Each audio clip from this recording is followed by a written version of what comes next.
Welcome to the Bill Walton Show, featuring conversations with leaders, entrepreneurs, artists and thinkers.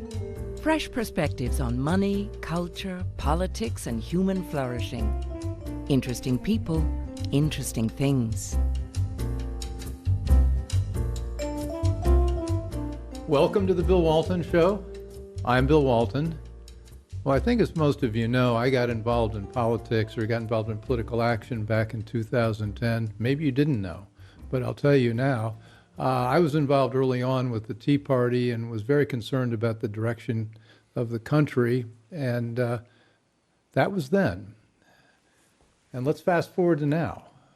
And by the way, I should mention I've got a couple people on the show with me who were into this far before I was and have a lot more knowledge about how things were back then and how things are now. But let's talk about today. Critical race theory, vaccine mandates, a $5 trillion reconciliation bill, close to $30 trillion in federal debt, growing and really oppressive social media censorship on all our critical issues. We have an Attorney General, Merrick Garland, who has essentially ordered the FBI to surveil and suppress parents who have the audacity to ask school boards and schools to teach what they think ought to be taught. We're in an upside-down world right now, and I brought a couple of friends on to talk because we talk about this anyway, and I thought we'd want to share the conversation with you. And joining me is Mark Meckler, co-founder of the Tea Party and longtime involved citizen. He co-founded with Eric O'Keefe, my other guest, the Citizens for Self-Governance. Mark, along the way, I guess for a while you were CEO of Parler. Yeah, somehow I stumbled into that hot mess as well. We'll talk about that. And Eric really had his life on the line. He was involved in the John Doe issue in Wisconsin, where I think early on we saw the kind of rough tactics that the government would use to suppress dissenting opinion. So you've got, I think, some stories from that.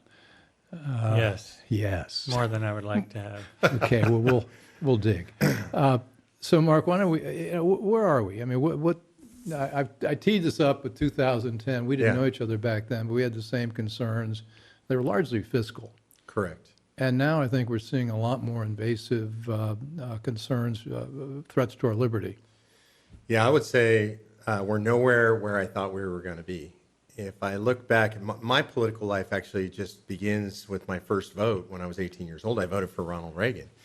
And so this is how I come up, and it's kind of a rose-colored glasses way of coming up, right? I vote for this inspiring conservative guy who paints this incredible vision, the shining city on the hill. Reagan wins.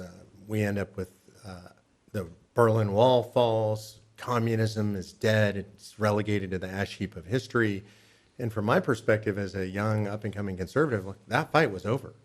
I never expected we would get to where we are today. You fast forward to 2010, there was a lot of fiscal concerns. There were concerns about our government exceeding its bounds, but nothing like we have today. Not the oppressive censorship, not the idea of the IRS or the FBI investigating its own citizens to suppress speech and dissent. None of that stuff was even really on the horizon at the time. We were just worried about, Obamacare and things getting out of control in the country fiscally primarily. So we were fighting for limited constitutional government, free markets, and basically just for the capitalist system at large. I never expected in my wildest dreams, if I could have gone as dark as I could have imagined, I didn't imagine we'd be where we are today. And I would describe where we're at today as Mark Levin wrote a book by this title. I think we live under American Marxism. And that's not hyperbole. I actually think we're living inside of a Marxist system. It's not Marxism in the same way you might have seen in the Soviet Union or Maoist communism like you see in China. It's its own version. It is American Marxism. So I think that's the burden under which we labor at the current time. So Eric, you've been involved in this in Wisconsin for over 4 decades, and I think you headed up U.S. term limits back in the 90s. We can talk about whether that it was probably a good idea then. It may not be something we think is our best line of action. But you're also an historian. I mean, how do we think about this? And we had a populist movement growing in 2010, and we've had them in the past, but now we've got something else growing. And where do you see us going? Where are we now? Where do you see it going? Well, like Mark, I've been shocked and appalled by the last 5 years. So, studying the past doesn't give me a crystal ball at all. It's amazing the aggressiveness of the woke left and their contempt for Americans. And that's what they hold us in contempt. One of my favorite contemporary writer about American history is Gordon S. Wood. And Gordon Wood emphasized that one of the drivers of the American Revolution was the contempt that London held for Americans, even the successful Americans. They were held in contempt. And there were other things going on, but the colonies were... Contempt from London? From London. Okay. So the London elite, the governors, those ruling and those advising the king, and the king held Americans in contempt. They were just viewed as inferiors. So in America, we had, our predecessors here had the freest and most prosperous area in the world. And yet, when Britain threatened, through the declaratory acts, threatened their liberty that they treasured, they were defiant. They were defiant. But I think the biggest lesson out of history is, out of our American history, is the leading famous founders responded to the citizens at home. And literally, the people in Philadelphia who voted for the Declaration of Independence were more concerned about the patriots at home who were pushing them than about the threat of the gallows of the British. They were being pushed toward independence by a broad, well-organized grassroots effort. And that needs to be recreated. And they engaged locally to affect the developing country. So there are strong parallels, and that successful revolution was, as Longfellow wrote, was born out of defiance, not of fear. So we still have way over 100 million Americans who are independent, self-reliant, have a sense of our history, and will not be ruled. We will not be directed. We won't be turned into serfs. I want to add another piece of context from American history that I think is important, and it's kind of a stunning parallel. Eric and I are both students of Pauline Maier, one of the best modern historians of the American Revolution. She was a professor at MIT. And Bernard Bailyn is another one. And these are folks who, Bailyn's still alive, but I don't think he's writing anymore. We met with Maier a few years before her death, or untimely death, a couple of years ago. And I started reading a lot of the original stuff, not looking through the lens of history, because normally when we read history, there's all kinds of layers of filters of history that go over it. And so Pauline Maier, she was a total originalist. All she did was look at the original documents to determine her view of history. And she read all the pamphleteers. And so this is the main way that political discourse took place. Right? There was no YouTube or Facebook or anything like that. And so really people would print these pamphlets, and they would be circulated widely in the colonies and also in the mother country. And there's a phrase that keeps coming up from the pamphleteers over and over, and the phrase is something like, Great Britain has the finest form of government ever created among men for the preservation of liberty. Now this is written by people who are fomenting a revolution. Right, so they're talking about the British system of government. They're saying the best ever designed, which is extraordinary for people who seem to hate the system so much they want to overthrow it. But what follows that is the important phrase. They say, the branches of government, however, are now conspiring together against the people. And I think this is where we are today in America. It's not our system. We don't look at the Constitution and think it's bad. We say that the branches are conspiring against the people. I bought Mark's book. I'm Mark's book. I want to read Mark's book, but I think a lot of it's based on the notion of cultural Marxism. And this is a guy, there's an Italian theorist, Gramsci. Yeah, yep. I think I pronounced that right. That is correct, yeah, Gramsci. Anyway, he was writing in the 20s and 30s about, they discovered that even the revolution in Moscow, Russia, wasn't really about the masses overthrowing the class. It was really about a very aggressive guy named Lenin, yes, who came in and with about 1,000 people took control of a crumbling Russian aristocracy. But it didn't fit the Marxist playbook. And so what Gramsci figured out was it was not going to happen like that. We need to get control of the cultural institutions. correct. The long march through the institutions. That was Gramsci's. That's Gramsci. That's the phrase? Yeah. Well, K-12, colleges, now are big corporations, Hollywood, now the military. the military, And so, churches too, to some extent, religious organizations. well, all the Presbyterian churches, the Pope. By the way, off camera, we have The smartest person. we have in the editorial room. content. We have the smartest people in the room. My wife Sarah is she actually gives me all my good stuff if there is anything. You know, I think it's great that you went to Gramsci. This is really important, and more people are understanding who he was. He was imprisoned by the Mussolini government, and when they threw him in prison, they probably should have executed him. They understood how dangerous he was, and that's why they put him in prison. But that's where he wrote his notebooks, which laid out all the theories that you're talking about, which turned into this long march through the institutions. He had this time and this energy to write these books, and what his frustration was that the masses didn't take up Marxism, that people were struggling to get people to buy into Marxism. If you're doing well and you live in a society that's relatively prosperous, if you can climb the economic ladder, why buy Marxism? And so that's when they realized they had to affect all facets of culture, that it was not enough to be dominant just in the political sphere. Well, you're too young, but in '68 we had Danny the Red in France and all these uprisings, and again, we had Columbia uprisings, student risings here, and they all went onto the streets and they expected all the proletariat to join them. And one of them finally said, "Well, look, they don't get it. All they want are more washing machines and cars and vacations. They don't get the struggle." And they were right. They don't get it because all they wanted was more washing machines and cars, and they were getting them, and their lives were pretty good. It's hard to have a Marxist uprising when under the capitalist system you're doing pretty well. We have a very mobile society from a class perspective, so it's hard to get lower classes to hate the upper classes when they want to be part of the upper classes. Well, it's hard to. This long march through the institutions. I guess these institutions include the Ivy League schools, Correct. and you get a guy like Merrick Garland, who Yeah, the leaders of the protests in '68 was a pivotal year. A lot of them went into academia, and they did not change their ideology; they changed their approach. And one of them, Bill Ayers, became an educator, educating people on how to, what I would call, subvert the education system so it undermines our society.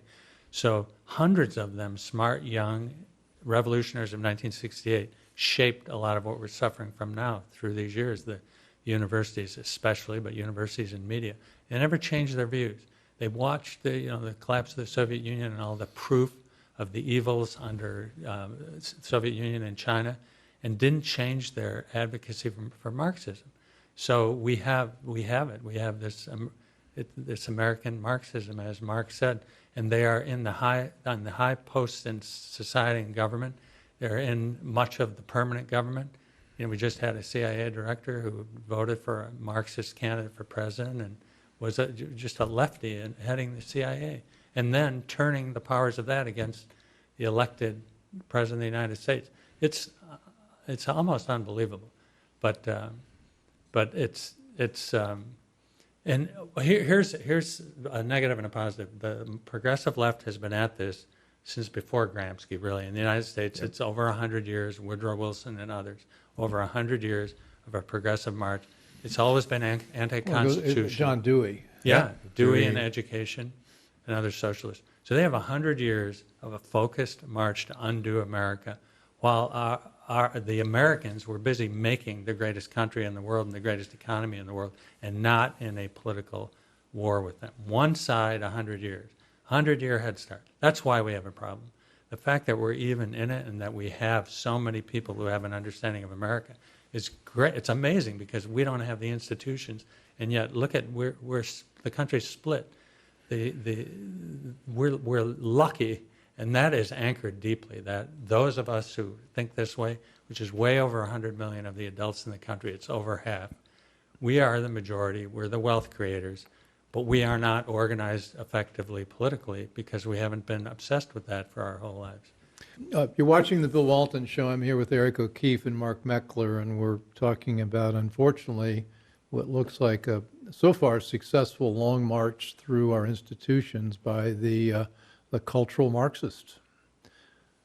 I don't like that sentence, but that seems to be where we are. So this is a strange thing to fight, though, because it's not like, we talk the London elite. Well, the London elite they were 3,000 miles away, and Yeah.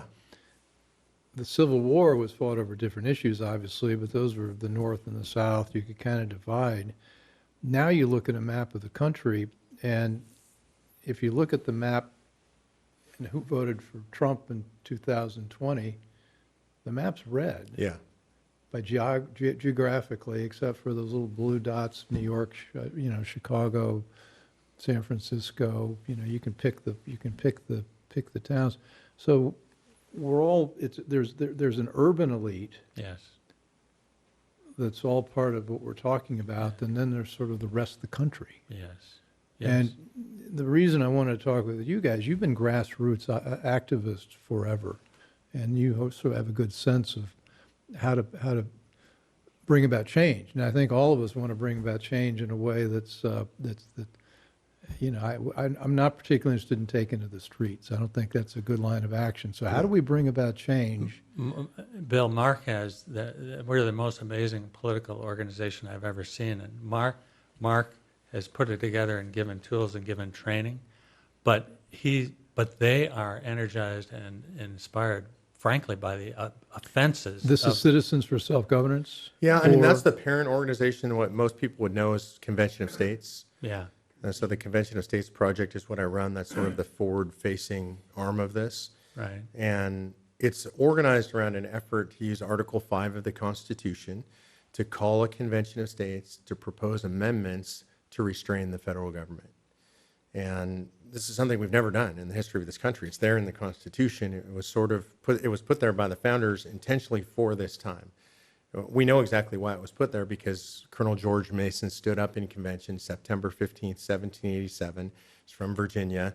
He talks the second most of anybody at convention. Very influential guy. He brought the Virginia Plan, which becomes the basis for the Constitution. Well, he was an anti-federalist. He was an anti-federalist, so he knew, right? By the way, anti-federalists are the people who wanted to preserve most of the power in the states. Yeah, they were right. And not in the federal government. Turns out they were right. They were absolutely right. Exactly. So he didn't sign, right? He was the guy that wouldn't sign the Constitution at the end of the convention. But he stands up, and I imagine when he stood up, there's 2 days left in convention. I imagine he stands up and everybody thinks, oh my God, here comes Mason again, right? We've heard enough from him. And he said something really wise. He said, we've made a mistake. And the mistake is we gave the power to Congress to propose amendments if they think they're necessary, but we didn't give the same power to the states, the people acting through the states. And he asked a question. He said, are we so naive we believe that a federal government that becomes a tyranny will ever propose amendments to restrain its own tyranny? I think that's sort of everybody laughed. Usually when I say that in a big public meeting, people laugh because no tyrants ever restrain themselves. And we know pretty much they did laugh, because Madison's notes reflect, they say nin com, 2 Latin words, no comment. Not one person debated this. There's no fight about it. And it's unanimously put in the Constitution to give us this power. You're trained as a lawyer. Yes. The thing I've worried about having a new constitutional convention is that, yes, we come in with the things we want to fix, but then all the people we've been talking about, the cultural Marxists, are going to see this as an opportunity to blow up pieces that they don't like. Yeah. How does this end up not being mud wrestling? So I would say first, rely on the founders, because they were masters of structure. I mean, this is the thing. They understood 2 things better than anybody I've ever seen in history: human nature and structure. And they studied these things extensively, all of them. That's why we got the structure we got. So they set this thing up so that it was intended to be foolproof, ego-proof, tyrant-proof. They set such high bars, it takes 34 states to agree what the subject matter is. So that's 2/3 of states. That's the highest bar in our entire system of governance, other than anything that comes out of convention is just a suggestion. The convention itself has no power. It goes out to the states, it has to be ratified by 38 states. So the bar is so high, you have to have the mainstream of public opinion with you, 3/4 of states to agree on something to get an amendment to the Constitution. And these delegates, Bill, are selected with a process set up by each state legislature. So it's not just everybody who's interested, let's get all together. The state legislatures, most of which actually are patriotic and representative of the country, they're the ones who pick the delegates. Well, you said more than half of American adults were on the side of freedom, as I would call it, as opposed to coercion. How does that line up in the state legislatures? I mean, we talk about the overreaching federal government, but there's been a lot of good things happening at the state levels, and Republican governors and. So today, 31. If we count the votes, how does this? 31 states have both houses controlled by Republicans today. 31 states, and that's been climbing. Okay. The only flip in the last cycle from a legislature perspective, New Hampshire went both houses from blue to red. We have only one split state today. That's Minnesota is a split state. I think we're working on flipping that back. I think we have a chance of flipping Virginia partially this cycle. I'm hopeful on the House of Delegates there. Virginia was a red state just a couple of cycles ago. It'll take 2 cycles to flip the House and Senate there, but I think we're on the way. I think over at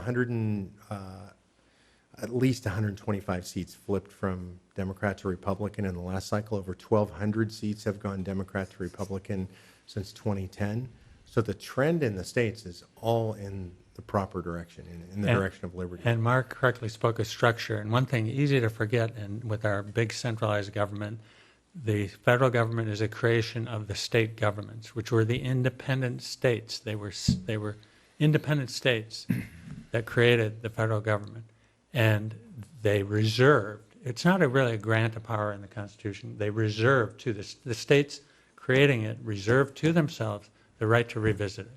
So the states have that right to revisit it. And in such a convention, each state is a state. And you spoke of the urban concentration. There's a concentration of this woke leftism in the cities that are the culture creators and that look down on the rest of the country. They're very concentrated. This is a huge political advantage in the structure of the Constitution because North Dakota and South Dakota offset California and New York in a convention. Yeah. 1 vote per state.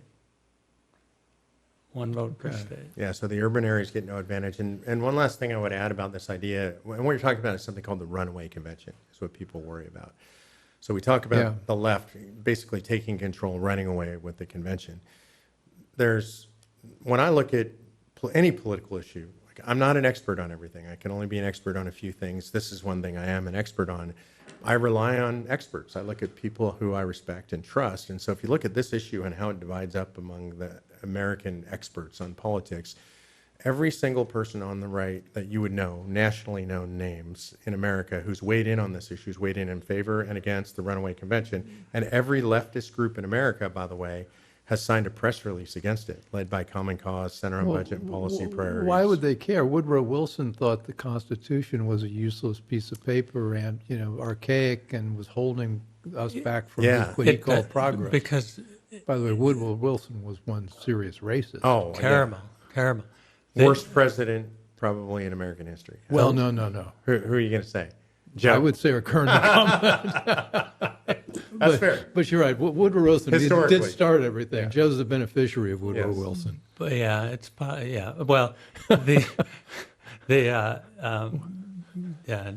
lost that thought. I would say the reason that they care, Bill, is because this is a mechanism that was given to us to restore constitutional boundaries, and they don't like that. Here's what I was going to say. They don't need it. They never need to amend by the amendment process ever again because the Congress passes what they want, the garbage they want, and the courts often let it slide. So they're the side that doesn't need amendments. They don't use amendments. They just change the Constitution by either the court or the Congress. So they don't want the process used. They don't need it. Well, how do we put that genie back in the bottle? Well, only the way. Look, here's something I learned from Sam Adams, a fundamental, great operating principle he had, which is the tyrannies want dispersed individuals to rule who cannot organize. So a chess club in Hitler's Germany had to have national approval. In the Soviet Union, same way, no organizing. The Chinese Communist Party. Well, that's true in China right now. Right. They crushed Falun Gong. Falun Gong had no political principles, right? So we cannot be that. We cannot be dispersed 350 million people talking or complaining or throwing our shoes at the television. So what do we do? What Sam Adams did then, use the biggest political platform available to you. And that used to be the colonial legislatures until the royal governor shut them down. And then he went to the Boston town meeting. He never went solo. It was never Sam Adams says this. The Boston town meeting passed a resolution, sent it around to other towns, and they would change a few words and write a similar patriotic resolution. And it would come to Boston, and Sam Adams would say, look at this brilliant resolution from Connecticut. So like them, we must organize locally and engage locally, and that might mean school board, state legislature. One of the things I love about the convention is of states application is we ask people to engage with the state legislator to rescue the republic. So we talked about this before. I mean, one big takeaway you think we ought to focus on is local solutions, local action. Absolutely. Small groups, people Engage locally. How about taking control of a school board or two? It's the best thing going on in our system today. You're watching the Bill Walton Show. I'm here with Mark Meckler and Eric O'Keefe, and we're talking about the lines of action to preserve our liberty, and we're talking about possibly a convention for the states as one way to bring that about. Guys, one of the things I worry about, though, is our ability to communicate with each other, because it seems Agreed. like what's happened is that we've got this ratcheting effect with the social media companies, and you've been right in the middle of that with Parler. And so there are these issues all of a sudden that you don't get to talk about. You don't get to talk about ivermectin, just to pick an example. You don't get to talk about masks, and it's focused largely on the vaccine mandates and that, but increasingly it's going to other areas of speech as well. Election integrity is another one. You're not allowed to talk about whether elections are fair or not. Right. So I'm throwing that into the middle. Yeah, look, having come through the Parler mess, I'm really worried about that. And what happened to Parler is, I think it's much more serious than most people understand. When Parler got taken down, what people know is that Amazon Web Services shut off their servers and shut them down. And that's bad. It's real bad. It was a breach of contract. They didn't really care. Amazon spends over $1 billion a year in legal fees. They don't care about if Parler was going to sue them. But they not only got taken down there, all the ancillary services that are required to be alive on the web, to have a presence on the web, disappeared as well. A real simple one that most people will understand. If you want a website, you go to GoDaddy or some provider like that, and you get your website name and you register it, and it's $12 a month or whatever it costs, or $12 a year. Well, they lost that. They lost their domain name service. The company canceled them, and so we had to go out and we had to find another domain name host. Google canceled them. I think it was this was GoDaddy. So there's who controls two pieces. GoDaddy? No, they're an independent company. Okay. Right, and so that's called a domain name server, DNS, right? And so they host the name, and the name points the traffic at your servers. So if the person who hosts the name says, we're not hosting your name anymore, even if your servers are up and running, you type in parler.com and it doesn't come up. And so they lost the technical infrastructure. The servers get shut down. The domain name hosting gets shut down. So even if you had the servers, nothing points at the servers anymore when you go search it. And there are many, many more layers, another 5-10 layers below that of technical infrastructure that's required to exist at any sort of scale on the web. And virtually all of those got pulled from Parler. They got, in dystopian parlance, they got unpersoned. They got wiped out of existence. Banking relationships were fractured. Merchant processing relationships were fractured. So all of these things had to be rebuilt. It's not a simple thing. It's not just go get a new server and get rehosted. So I think it showed the fragility of the system. And I would say this is a warning to anybody who runs a conservative organization, a libertarian organization, and Bill, it's much broader than this. And this is the part that really worries me. What if you're none of those things? But what if you're known conservative and you just run a business? You're an investor and you run an investing business, or you run a bank, or you run a construction company. They can take all of that stuff away from you as well. And you're probably, I don't mean you personally, but you run a construction company, big national presence, you're hosted on Amazon Web Services, and they find out, well, the CEO gives money to conservative causes. We don't think he should be able to speak anymore. We don't think he should be able to do business. So they have the power to wipe all of that out. I think it's really important. It's something I'm working on. We need an entire infrastructure for people who believe in free speech. So I say that the great decoupling is taking place. That decoupling is a commercial decoupling in the United States of America. How do you define the two sides? I mean, I define it as enemies, the coercionist people versus the lovers of liberty. But there are other ways to draw a dichotomy. I mean, How would you define? We've been working on that. If we're playing skins and shirts, how do we decide? We're working on that with which team are we on? Yeah, with Scott Rasmussen is working with us on that, and we don't have a simple answer, but we're trying to cut that line. There are some things catch a lot of it. Actually, just simply urban and non-urban captures a huge amount of it. We've also found that Codavia was really good on that. Yeah, Codavia. we've also we've had him on here. He was great. Oh yeah, no offense to anyone with a PhD, but having a PhD is a highly likely marker of being woke, posturing on the woke left, and being a working guy who gets his hands dirty is highly associated with being a pro-American.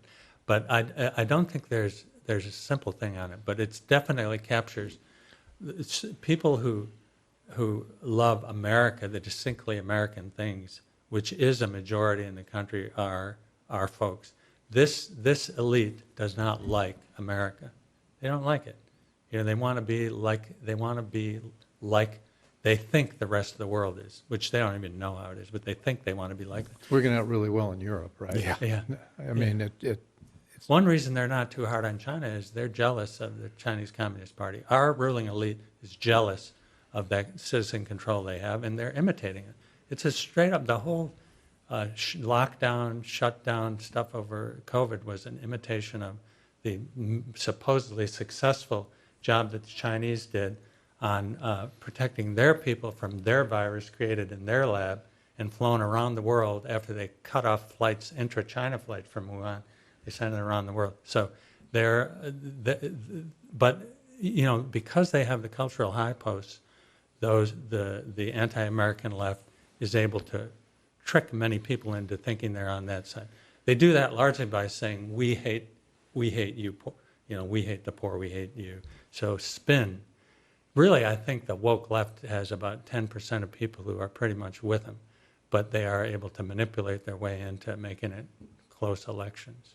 There's another interesting way to slice it nowadays that I think is important, because I think there are quite a few people on the left now that are shaking their heads at what's going on, and they're not necessarily fully woke, and they're not with all this stuff. And so I think if you look at the people who believe in free speech, and there are people who are openly anti-free speech now, and there's some really interesting thinkers, Barry Weiss among them, and she's pulled away from the New York Times. She's doing her own thing on Substack. Barry Weiss was editor of the New York Times, and she left the Times because she felt like they were controlling speech. Right, absolutely controlling speech. And so, she did a very interesting interview last weekend with Ben Shapiro. The most fascinating thing about the interview is they don't agree on almost anything. Literally, I mean, she is of the left. Does she talk fast enough? No, not even close. You have to slow him down, maybe speed her up a little bit. But I think it's interesting. The only thing they agree on, they're both Zionists. Right? Okay. But other than that, they don't agree on anything except this one thing. I'm a Zionist too. So. Yeah, they believe in free speech. Yeah. And so I think that is a fundamental alignment that's really important in America today.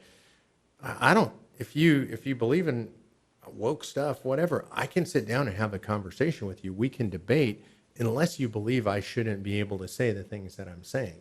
Yeah, the real definition, I think, is we don't want to shut down anybody. So we do not insist on deference and having our political adversaries say they admire us and they're going to do what we say. They want from us, they want us to either shut up or to profess agreement with them.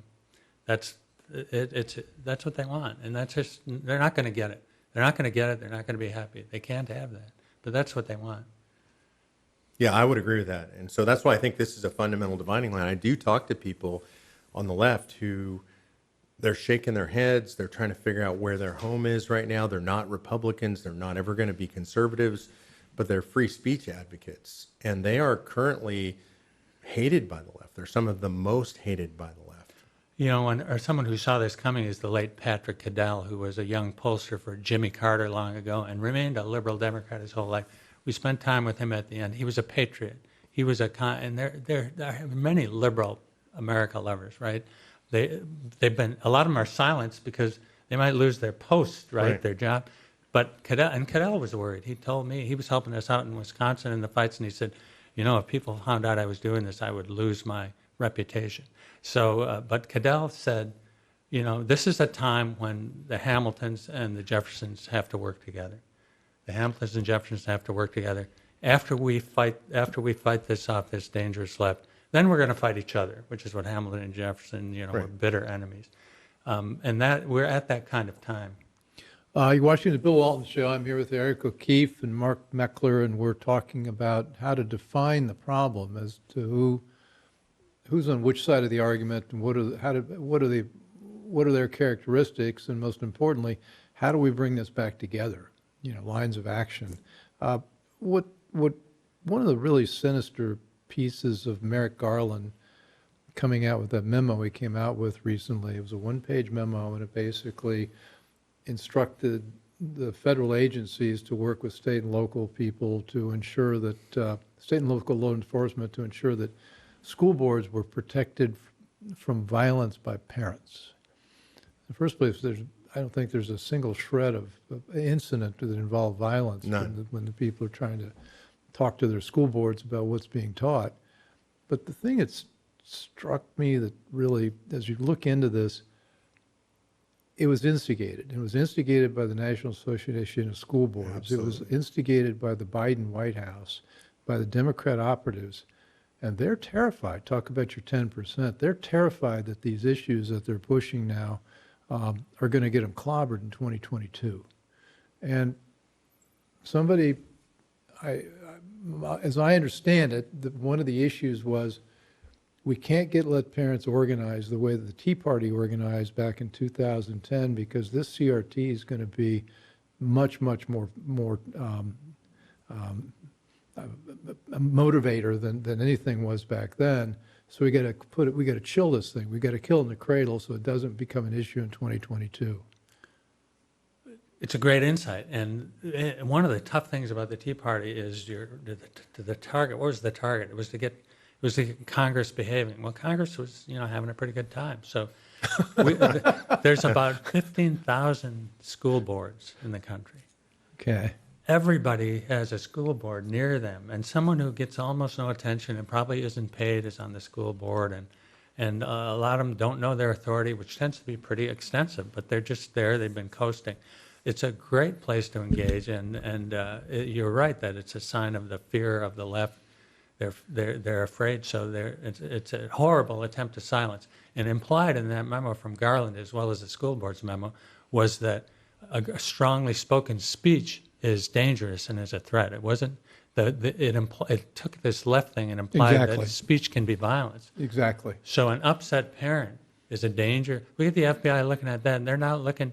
No, they're not looking at jihadists or criminals coming across the border. No, they're looking at our moms that are going to school board meetings. What a disgrace! And but this is also an opportunity. But you went through this in Wisconsin, and I want to tell that story. But the thing that they're doing here is the FBI. There's no federal jurisdiction here. There's nothing they can do. So what the memo says is we want to work with local authorities and encourage them to use the resources of the FBI to monitor parents. You have a little experience with that, maybe, Eric? Well, yeah, the FBI was involved in the John Doe investigation. They have extensive... Quickly, John Doe investigation was what?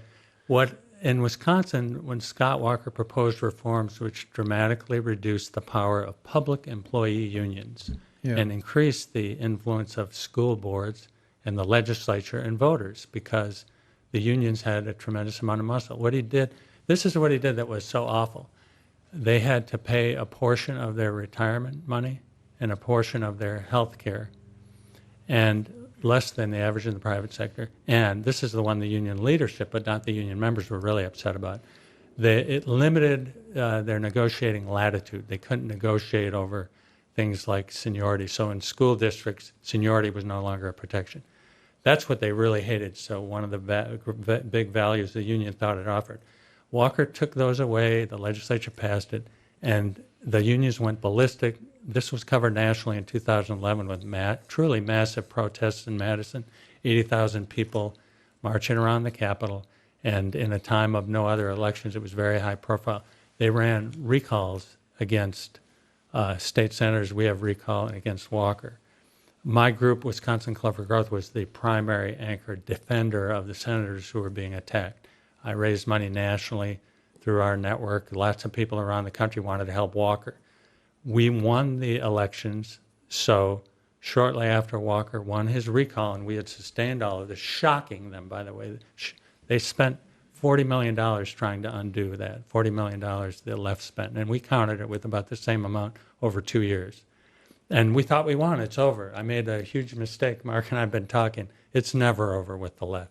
It's never over. So we relaxed a bit, and then they had started, the administrative state collaborated with the prosecutor. They raided 4 family homes at 6 a.m.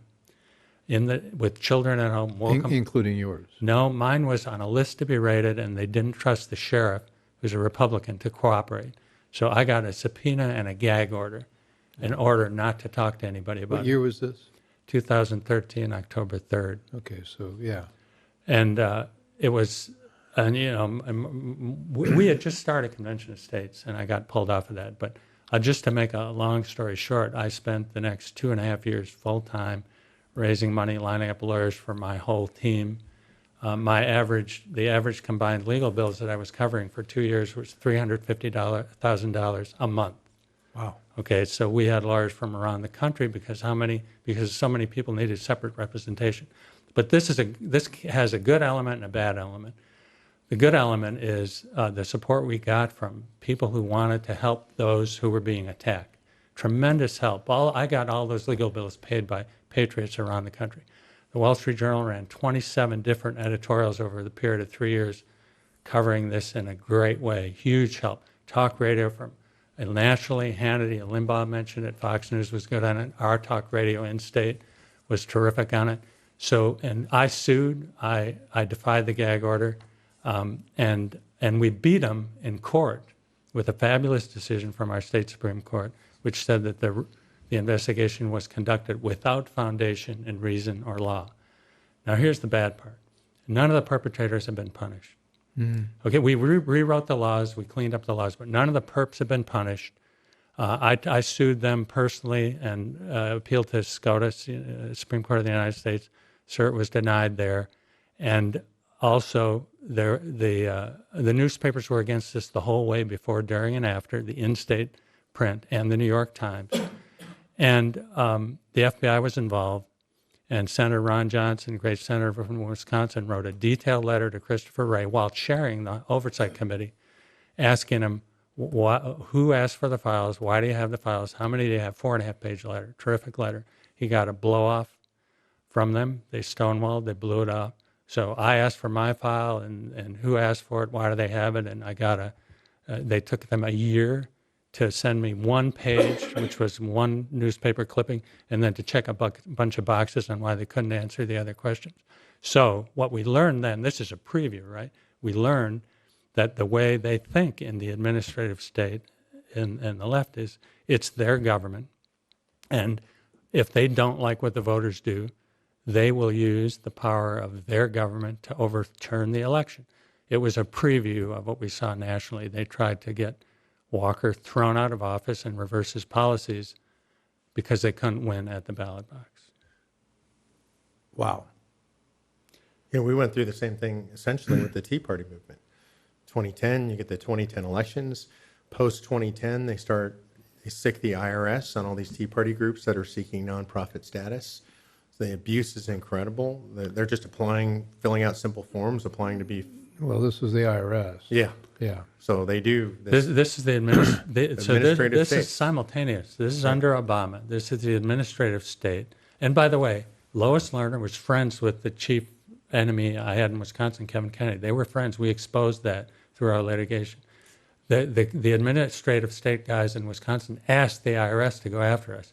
Lois Lerner, who Mark's group ran the litigation, deposed her. That deposition of 8 hours has been sealed these 4 years, even from us, the plaintiffs. Yeah. I've got about 5,300 other things I want to talk about here. Let's go. We gotta wrap it up at some point. But one thing I wanted to get into before we get out of this one, and then we got to come back and talk some more. Administrative state. Now, you started out, and I was a big fan of this, term limits. only let the congressman be in there 4 years, 8 years, 10 years, whatever. But, the problem is they go to Washington, they become creatures of the swamp, and they're the problem. Well, we now know it's much worse than that. Yes. It's not the people who get elected to Congress, it's the administrative state, it's the permanent ruling class we've got there.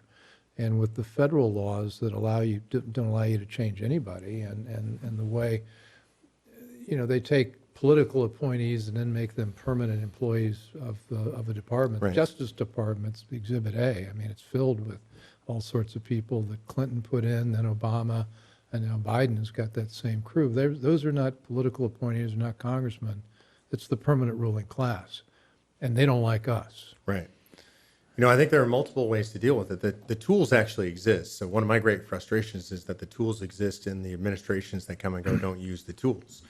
So, and some of this might sound extreme, but I think it's the only way you fix an extreme problem. One example is that you could actually take these agencies and you could move them somewhere in the country that will not be friendly, and moved him to Nebraska, literally, and the administration has the authority to do this.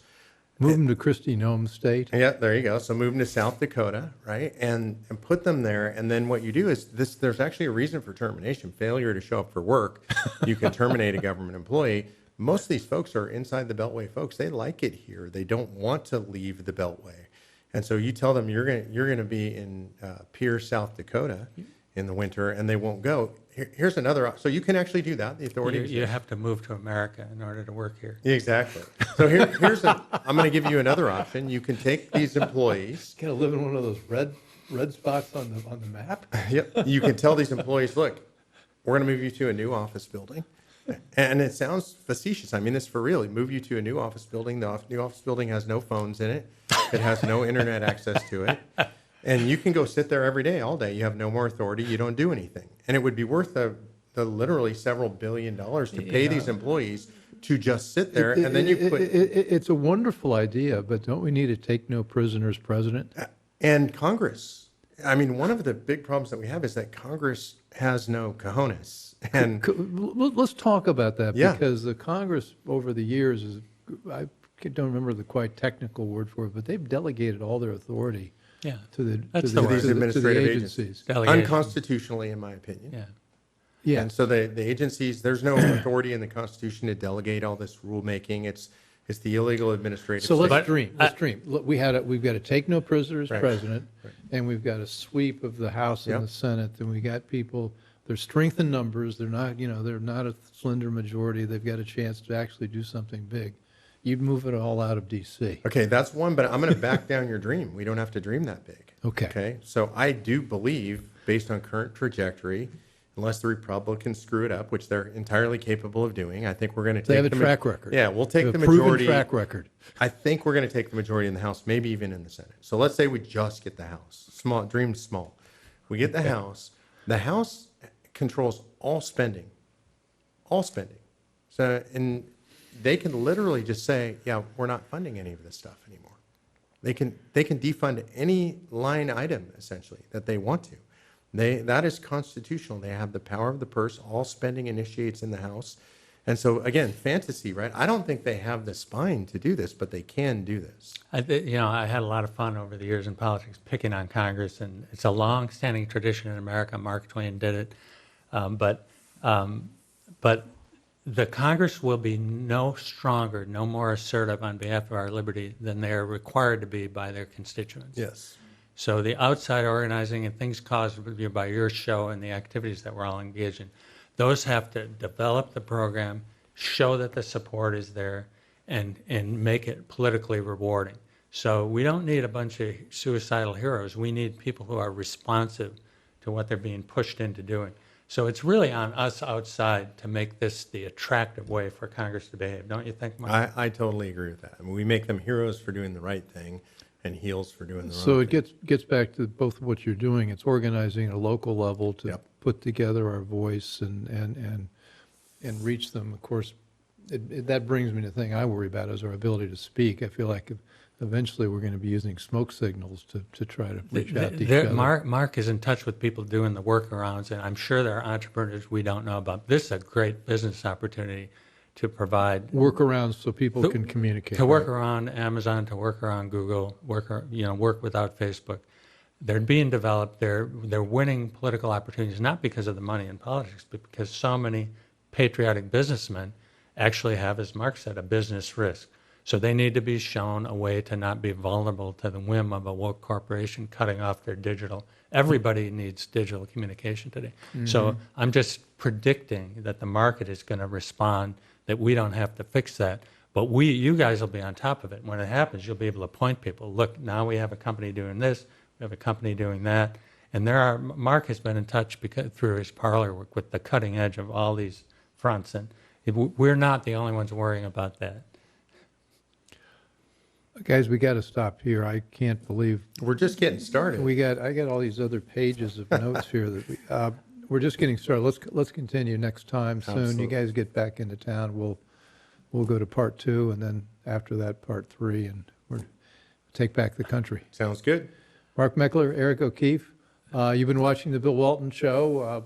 We're found on all the major podcast platforms most of the time, unless we say things that our platform companies don't approve of. But I think hopefully they'll approve of this. A lot of smart things.